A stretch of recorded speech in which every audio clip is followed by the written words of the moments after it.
ઘટનામાં કારની છત પર બાઇક બાંધી જોખમી મુસાફરીનો વિડીયો વાયરલ। અંકલેશ્વર નજીક નેશનલ હાઈવે પર આવેલ ખરોડ ચોકડી પાસેનો એક ચોંકાવનારો વિડીયો સોશિયલ મીડિયામાં વાયરલ થયો છે।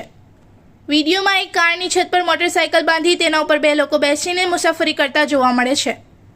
આ ઘટનાનો વિડીયો રસ્તા પરથી પસાર થતા લોકો દ્વારા કેમેરામાં કેદ કરવામાં આવ્યો હતો। વાયરલ વિડીયોને લઈને સ્થાનિકોમાં ભારે ચર્ચા જાગી છે અને પોલીસ તથા આરટીઓની કામગીરી સામે પ્રશ્નો ઉઠી રહ્યા છે। જાહેર માર્ગ પર આ પ્રકારની જોખમી હરકત ટ્રાફિક નિયમોના ભંગ સમાન માનવામાં આવે છે। ઘટનામાં કોઈ દુર્ઘટના સર્જાઈ નથી, પરંતુ આ પ્રકારની બેદરકારીથી ગંભીર અકસ્માત સર્જાઈ શકે તેવી શક્યતા વ્યક્ત કરવામાં આવી રહી છે। હાલ સુધી આ મામલે પોલીસ અથવા આરટીઓ વિભાગ તરફથી કોઈ સત્તાવાર કાર્યવાही કરવામાં આવી હોવાની માહિતી પ્રાપ્ત થઈ નથી। इस वीडियो को लाइक करें, हमारे चैनल को सब्सक्राइब कर बेल आइकन जरूर प्रेस करें हमारी न्यू वीडियो सबसे पहले देखने के लिए।